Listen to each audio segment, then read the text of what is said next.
Isang tubig. Ayan. So, nandito na tayo sa gitna ng dagat. Ayan.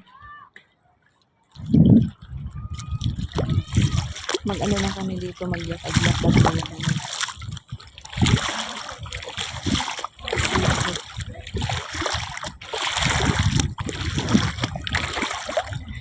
Sobra ko ng itim, guys. Dahil sa tindi ng init. Ayun,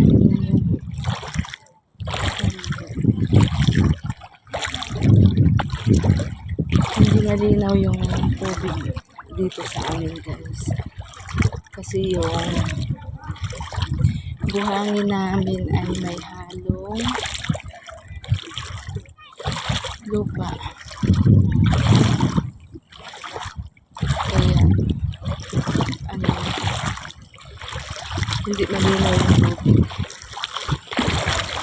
Maraming nagpipik-ipon.